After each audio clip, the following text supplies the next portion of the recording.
sétima parte de gestão pública. Sejam muito bem-vindas, muito bem-vindos ao Escuta Estuda e vamos dar sequência a esta importante playlist da qual estamos avançando em nossos conhecimentos. Lembrando que na sexta parte anterior falamos das escolas do pensamento estratégico, das 10 escolas, chegando à última, que é a única escola integrativa, né? As anteriores ou eram descritivas ou eram prescritivas.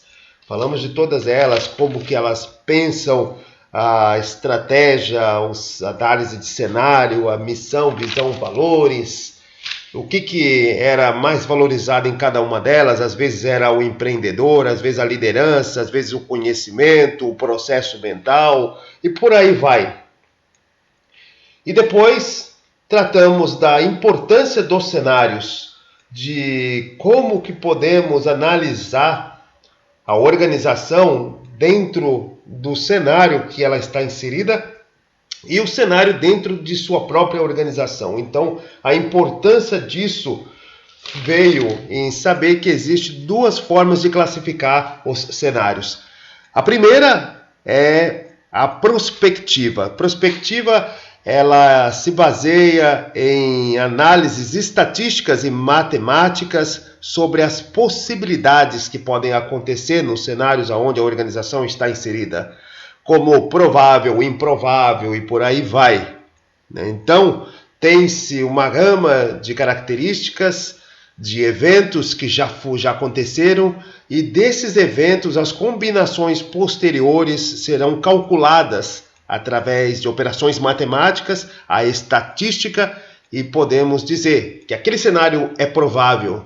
Aquele cenário tem uma probabilidade de 70% de acontecer, de 90%, e o outro cenário às vezes tem uma probabilidade de 10% de acontecer, ou seja, aquilo não pode ser muito bem considerado no plano estratégico. Então são cenários prospectivos. Usa-se análises estatísticas ou análises baseadas também na intuição dos líderes, na intuição dos gerentes, e formula-se um pensamento de probabilidade do que deve acontecer no cenário aonde a organização está inserida. E temos também os cenários projetivos. Os projetivos são aqueles que o evento esperado realmente vai acontecer. 99% de chance daquele evento acontecer. Só se o mundo acabar que não aconteceria aquilo, né? Como demos os exemplos da questão da evolução dos PIBs entre os países, que mais cedo ou mais tarde, e provavelmente muito mais cedo, a China passará, o PIB da China passará o PIB nominal dos Estados Unidos. Já passou quando consideramos o fator do índice de paridade de poder de compra. Aí a China já ultrapassou os Estados Unidos. Mas no PIB nominal ainda não. Mas tudo crê que a China, considerando a sua evolução, vai passar os Estados Unidos. Então é um cenário já projetivo. Provavelmente as políticas públicas de defesa, de tecnologia e diversas outras políticas públicas dos Estados Unidos já devem estar considerando essa probabilidade de cenário. São cenários projetivos, né, que vão acontecer, que não tem como uma probabilidade menor do que 99%. Mas considerando cenários dos tipos prospectivos e cenários dos tipos projetivos, nós temos ferramentas que podem chegar a desenhar esses cenários. Ferramentas. E aí apresentarei-vos 4 ferramentas de análise destes cenários. O primeiro é a TIA, a primeira dessas ferramentas é a TIA, a segunda a CIA, terceira, lógica intuitiva, e a quarta ferramenta é o método Goldbert, né, que é nada mais, nada menos do que a junção dos métodos anteriores, dos 3 métodos anteriores. Mas vamos começar pela TIA, que é o método que em inglês é Trend Impact Analysis, né, ou numa tradução livre, análise do impacto de tendências. E isto se baseia em base de dados, probabilidades e estatísticas, dados históricos, especialistas que vão analisar isso, né? O método Monte Carlo, que está dentro dessa análise de impacto de tendência, que é o cruzamento de tendências para aferir cenários. Funciona mais ou menos da seguinte forma. Primeiro, identifica-se as tendências de base. Pega-se base de dados de tudo que já aconteceu, faz-se uma identificação das probabilidades que devem acontecer, né, como acabamos de falar na questão do PIB, dado o crescimento da China atual e o crescimento dos Estados Unidos atual, é questão de alguns poucos anos que a China ultrapassará os Estados Unidos. Nessa identificação da tendência de base, lista-se eventos potenciais. Esse é o segundo passo nessa análise de impacto de tendências. Iremos listar os eventos potenciais. Eventos potenciais podem ser: qual vai ser a reação dos Estados Unidos quando for ultrapassado pela China? O que deve acontecer com os líderes? Eles vão taxar os produtos chineses, eles vão enfrentar uma recessão interna, o perigo de ter uma convulsão social. O que vai acontecer, né? Então, lista-se todas as possibilidades dali. E ali faz-se as probabilidades de impacto de cada uma dessas possíveis medidas. Essa é a terceira parte. E a quarta é a simulação de cenários. Simulação de cenários, ou seja, vai se ter vários cenários ali posteriores que vão ser o desdobramento de certas medidas que podem acontecer. Então, primeiro, identifica-se as tendências de base. 2, lista-se os eventos potenciais. 3, as principais probabilidades de impacto. E 4, a simulação de cenários. São várias simulações, né? São a identificação de formas da evolução dos fatos, dos eventos futuros. Claro que no meio dessa metodologia nós podemos buscar ali o que eles chamam de eventos disruptivos, ou seja, surpresas, rupturas, mudanças drásticas de tendência.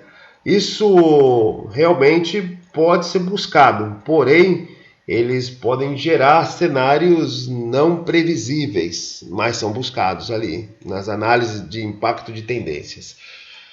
A segunda ferramenta para se analisar a formulação de possíveis cenários futuros, prospectivos ou projetivos, é a CIA, Cross Impact Analysis. Análise de cruzamento de impacto, né, que temos cruzamento de certas probabilidades. Primeiro, lista-se os eventos bases que já aconteceram ali, todos eles. Congela-se o tempo e ali, com o tempo congelado, busca-se entender todas as interdependências entre os fatos. No nosso exemplo da evolução dos PIBs entre as nações, nós podemos fazer uma interdependência dos Estados Unidos com a China. Os americanos compram objetos muito baratos porque eles são produzidos na China. Se realmente um governo taxar a China em 200%, 300%, como o Trump está fazendo atualmente em 2025, então haverá uma reação da China. E essa reação ela tem que ser analisada na interdependência que os dois países possuem. A população americana vai deixar de ter acesso a produtos baratos. E aí vai pressionar a inflação, porque a produção interna dos Estados Unidos não existe para esses bens de valores muito baratos, porque a população, a economia americana já não é tão produtiva em termos industriais, e sim financiada, porque os seus produtos hoje são muito mais baseados no terceiro setor, em marca, prestação de serviço, né? É o Google, o Instagram, etc. Agora, as empresas mesmo, as fábricas, elas estão lá na China. Ou seja, existe uma interdependência hoje entre o consumismo americano e a produção desses produtos na China. E aí essa interdependência ela é importante para se analisar no Cross Impact Analysis, o que não tinha na ferramenta anterior.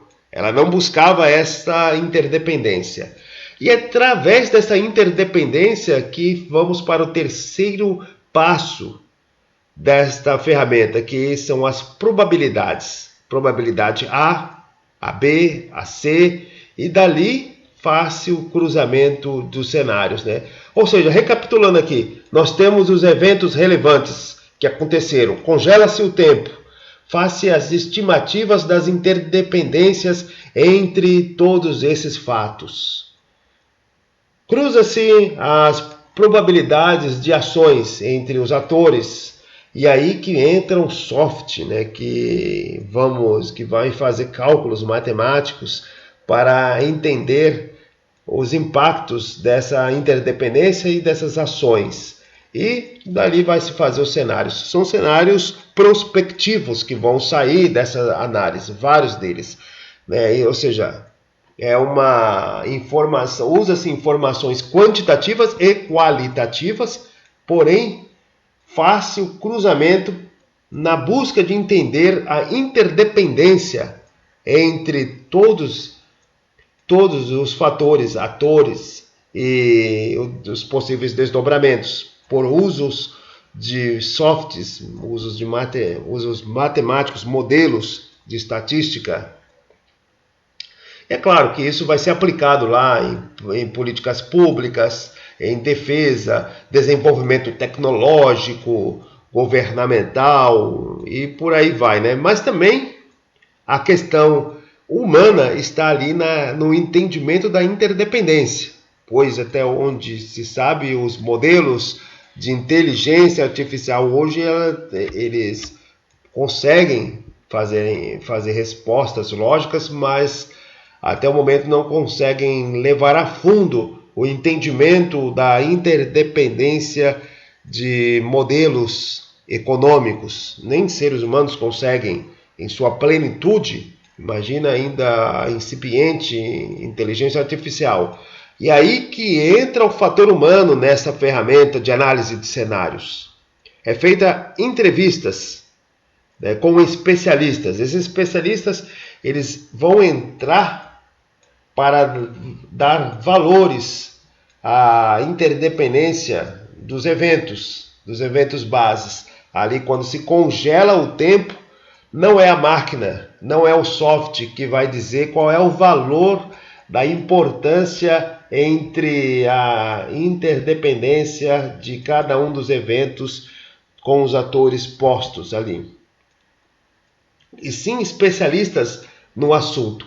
Se estivermos falando de empresas como a Amazon, né, a taxação de um país, a guerra tarifária dos Estados Unidos e a China é um cenário terrível para uma empresa importadora de produtos chineses para o resto do mundo, principalmente para os Estados Unidos.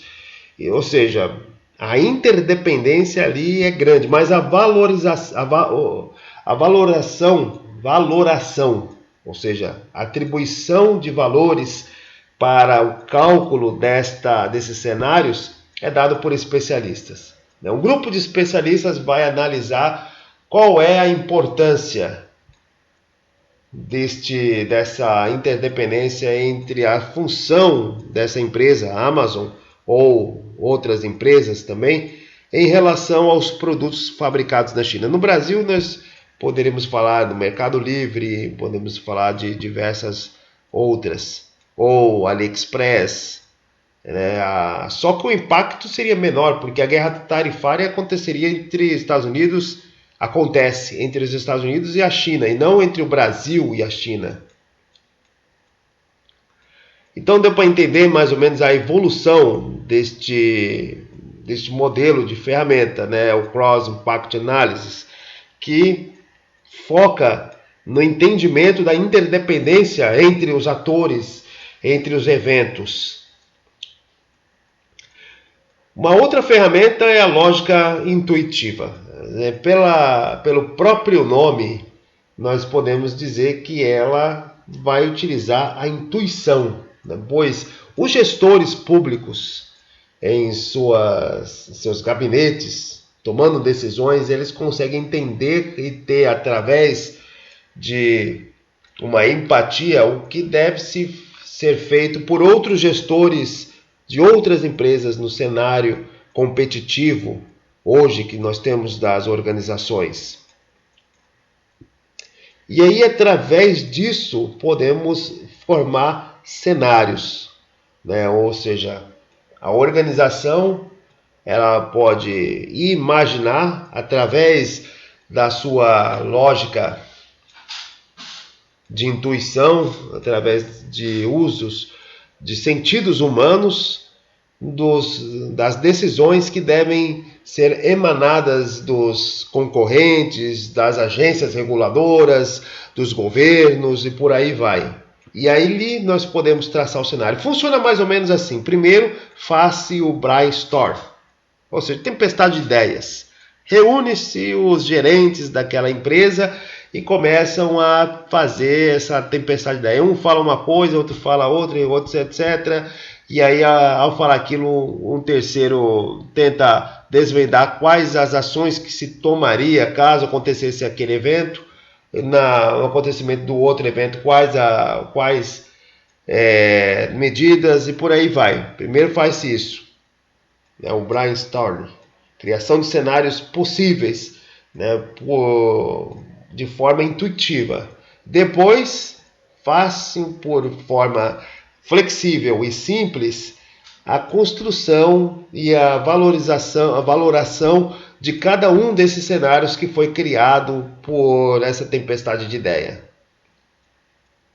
O foco dessa ferramenta é o processo de aprendizado, né? Através da imaginação, através da empatia em relação aos líderes, aos CEOs das outras organizações, se faz esse exercício e se cria esses cenários e as possíveis respostas que devem se ter. E depois faz-se a atribuição de valores para cada um desses cenários. E aí nós temos a lógica intuitiva.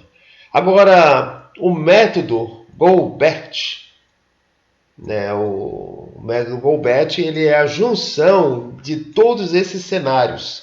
Pega-se os pontos mais importantes de cada um deles e aí faz-se a construção do cenário.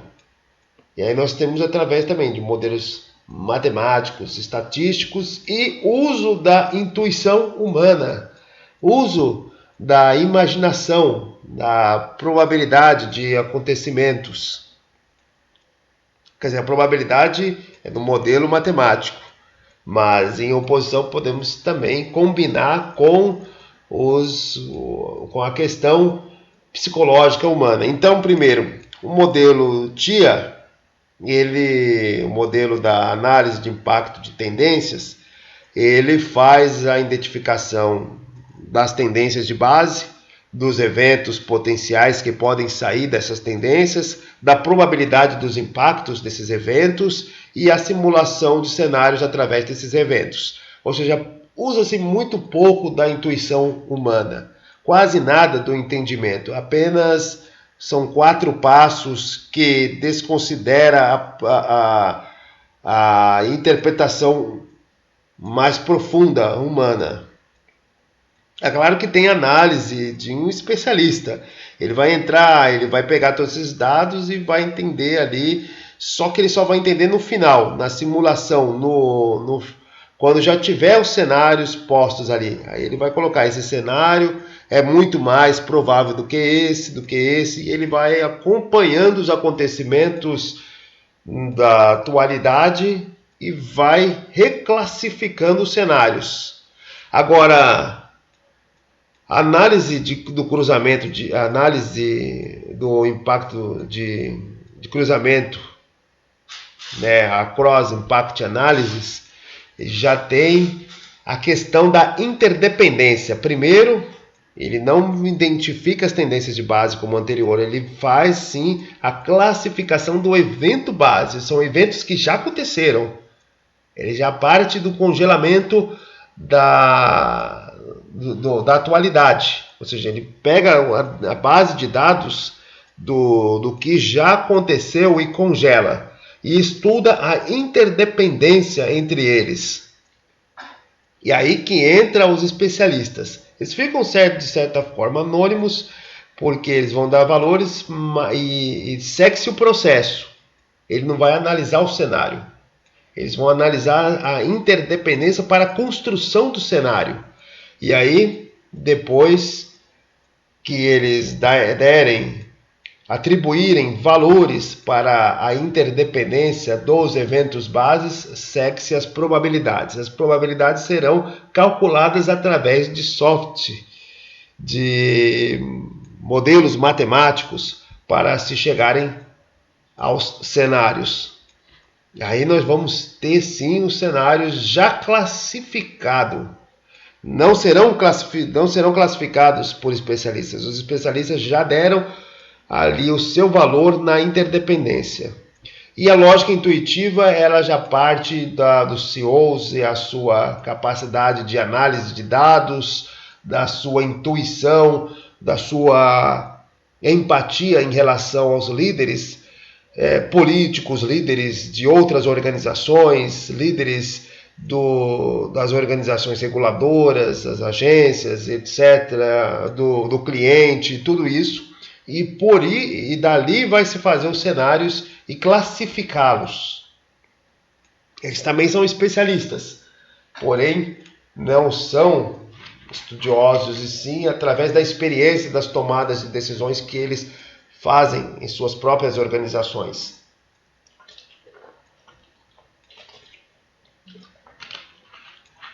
E o método de Goldbert, ele vai fazer agora sim a junção de todos de todas essas ferramentas de análise de cenários. Vai pegar o que é mais importante. Primeiro, do TIA, a identificação das tendências, do CIA, o estudo da interdependência dos eventos bases, e da lógica intuitiva, a forma como que se constrói cenários através da intuição. E aí será feito, claro, também modelos matemáticos, mas tentando equilibrar o fator humano com o fator das análises estatísticas e tentar se chegar a cenários mais precisos. Buscar talvez até chegar a cenários projetivos. Mas interessante de entender a questão do cenário porque quando se fala de organização, nós podemos falar de diversas organizações, né? Porque o mundo moderno hoje, a sociedade, conforme está no livro lá do Comportamento Organizacional de Dalbert Chavinato, não há forma de sobrevivência sem organização. Em tudo que a gente faz tem alguma relação com a organização, né? No momento que a gente compra um pão numa padaria, nós estamos tendo uma relação de clientela com a organização da padaria. Quando pegamos um ônibus com transporte público, também ele é gerido por uma organização. Estamos em sociedade, uma outra organização pública. Quando a gente trabalha, estamos em outra organização e por aí vai. Ou seja, temos sempre relações com organizações. E aí ela estará inserida em cenários, como a gente já acabou de dizer e analisar. E esse cenário nós podemos falar que pode ser dividido em ambientes. Ambientes, tem um ambiente imediato, um ambiente imediato direto e o ambiente interno. O ambiente o ambiente indireto. Um ambiente indireto é aquele que faz parte da própria inserção da organização na sociedade. Seja a própria sociedade, os valores que estão atribuídos. Se falarmos aqui em termos de uma organização nacional, estamos falando da sociedade brasileira.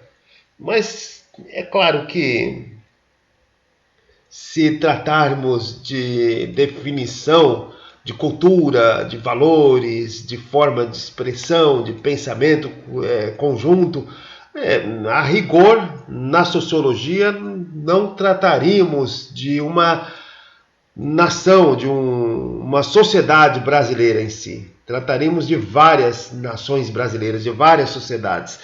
Nós temos formas diferentes de comunicação, com diferenças regionais. O nordestino tem as suas diferenças lá. O nordestino que está em Recife não é o mesmo que está em Fortaleza. Tem várias diferenças.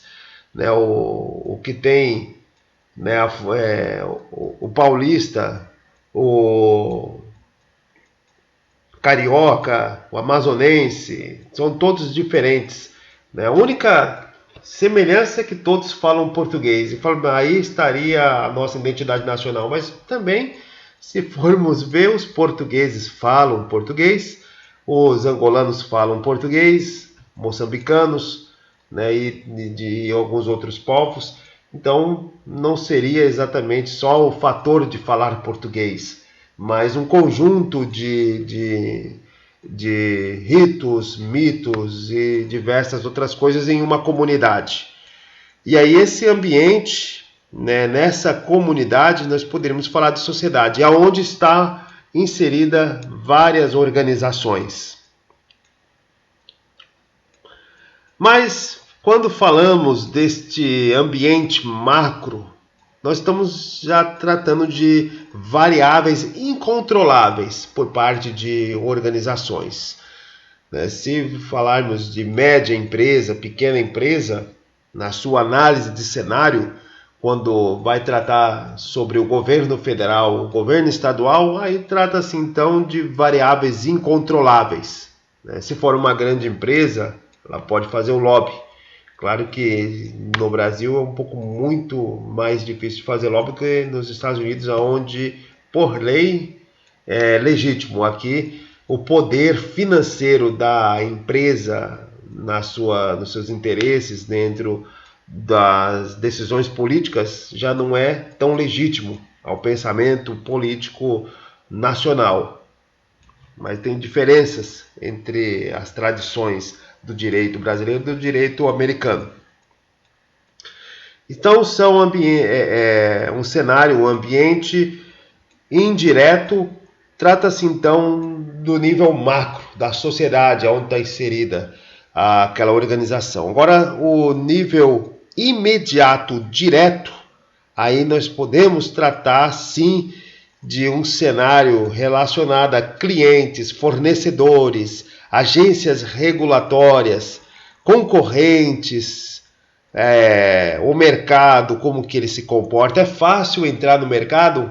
É difícil entrar no mercado, Já falamos diversos aqui exemplos sobre tipos de mercados, Quando tratamos do mercado de veículos, é muito difícil entrar, pois existe o dispêndio dispêndio grande de recursos financeiros e o conhecimento de tecnologia, que pode ser até comprado, emprestado, mas se ele não for absorvido rapidamente, ele não se sustenta.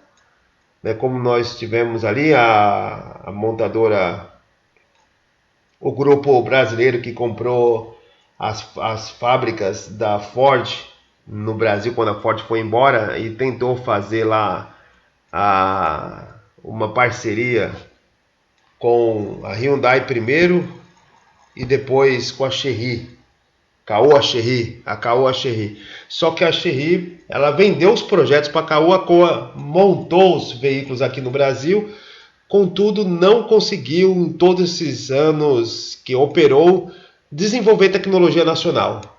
E no momento que não conseguiu, acabou falindo ali. A Caoa saiu do mercado também da produção de veículos, né? Ruim de quem comprou um Caoa Chery nesse período aí. Mas não absorveu a tecnologia e acabou não resistindo às pressões de mercado. É um tipo de análise do cenário ali, que a Caoa talvez vacilou de que a sua parceria com a Chery seria para sempre. Em vez de desenvolver modelos próprios nacionais, não conseguiu, passou-se o tempo, chegou o carro elétrico, a Caoa teve problemas aqui, a Chery teve problemas lá na China, ela foi passada pela BYD e acabou a parceria, acabou. Então a Caoa teve um tombo terrível e não conseguiu manter-se no mercado e concretizar aquela promessa imaginativa brasileira de ter uma marca de veículos brasileira. Mas, enfim, é um tipo de análise de mercado que talvez falhou ali no planejamento estratégico do grupo. Então nós estamos falando então do ambiente imediato direto. E existe também o mediato direto, que é a cultura interna, o clima organizacional e etc. Então nós temos essa questão de análise dos cenários internos e externos. E aí, claro, tudo isso vai nos ajudar a tratar sobre a análise SWOT, a grande estrela das ferramentas de análise de cenário, né, que surgiu lá na primeira escola que tratamos no penúltimo áudio, né, que foi na escola de designer, que nos trouxe essa matriz SWOT, que iremos tratar no próximo áudio, resumo. Mas para finalizarmos aqui então, né, na questão do cenário, nós temos vários ambientes. O ambiente indireto, imediato e indireto. Nós estamos tratando da sociedade, nós estamos tratando de um ambiente global maior, né, da políticas gerais daquela sociedade. E quando nós estamos tratando do imediato direto, aí sim, o imediato direto é clientes, né, ou podemos também chamar de microambiente, né? O anterior, quando falamos da sociedade como um todo, é o macroambiente ou o ambiente geral. E quando estamos tratando do imediato direto, é um microambiente, aquele que já trata dos clientes, dos fornecedores, das agências regulatórias, do concorrente, do tipo de mercado, é o monopólio, é o mercado perfeito, é o oligopólio e por aí vai, oligopsônio e diversos outros. E aí nós estamos tratando. E depois temos o ambiente interno, que é a cultura organizacional, o clima organizacional, como que existe o relacionamento entre o chão de fábrica e a gerência, como trata-se a questão do relacionamento dos níveis estratégico, tático e operacional, enfim, tudo isso vai ser classificado então nessa questão do ambiente interno e externo. E aí, claro, a matriz SWOT vai trabalhar nisso. Então, muito obrigado por quem escutou até aqui. Se inscrevam em nosso canal para mais conhecimento e até a parte 8.